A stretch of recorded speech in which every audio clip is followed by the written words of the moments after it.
I was actually into acting.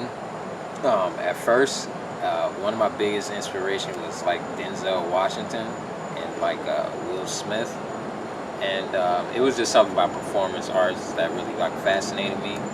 And comedy to me is a little bit of acting in there. That's one of my favorite parts about it. So that's what sparked my interest in it.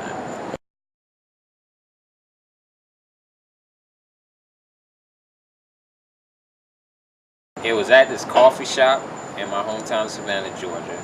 I was very nervous because it was just doing it was just weird. Like saying it was one thing, but actually being there was kind of odd. And I remember when I first stepped on stage, I had like 3 jokes. 2 of them were mine, and the last one was Dave Chappelle.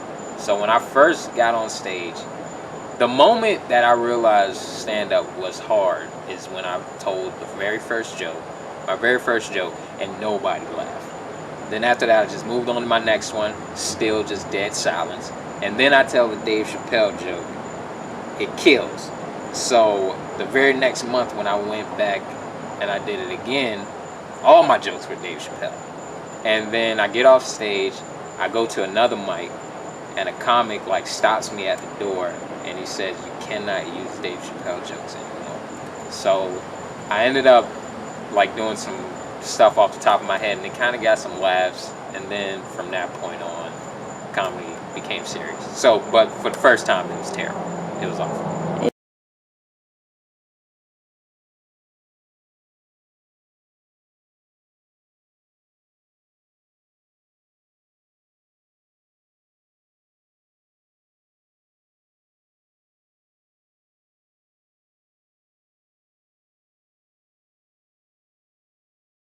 I love Fresh Prince. I really love the show Atlanta right now. What else? I used to love watching How I Met Your Mother. I actually love that show. Martin, of course, that's a classic.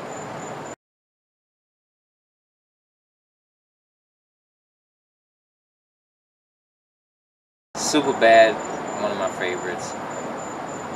What else? I like a lot of loves. I like rom-coms. Uh, Friends with Benefits. It's funny, man. I like that one too.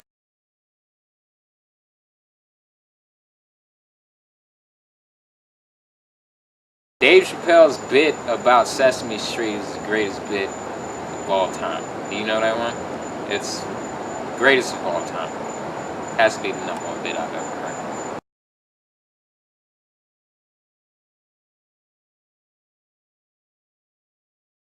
Andrew Schultz. I absolutely love Andrew Schultz. Gerard Carmichael, because I think I can get in with his crowd. I think I would do very good with his crowd. And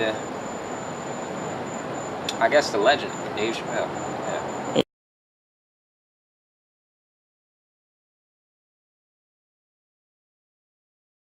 Nicole Byer,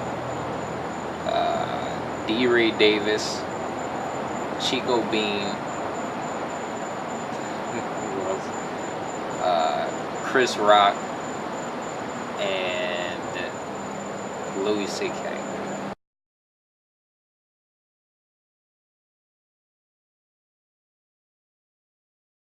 I've done a little bit because I've been so weird about it. I've done a little bit of sketch, a little sketch. I actually I did this show at this club called Elon back in Savannah, and to promote the show, we kind of did a lot of sketches, and I actually enjoyed coming up with ideas and kind of directing guys around. So that was fun. So if I see myself venturing off into anything else, I don't know if it's sketch comedy, but I wouldn't be surprised like in the next couple of years I ended up directing like a show or something like that. I like telling people what to do.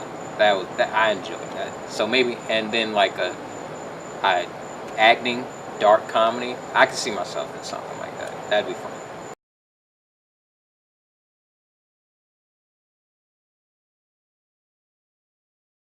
I don't really think about like being rich and famous. Uh, my whole idea of success with comedy is if I can just afford to eat, have a place to live, something to drive.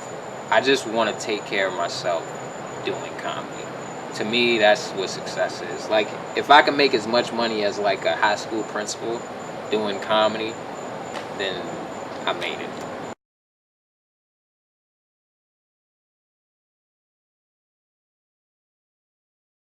Nate Allen on Facebook, Nate is not home, Instagram, and I have a YouTube channel, Nate Allen the comedian.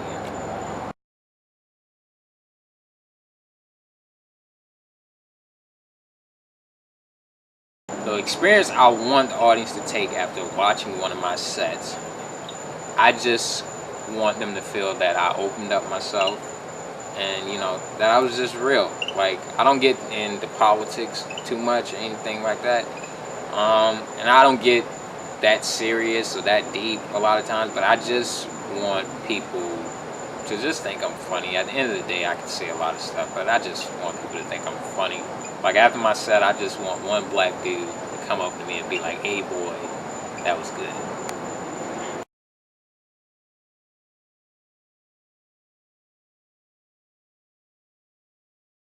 Hey guys, my name is Nate Allen. Make sure you check out my interview on QtiePie.com.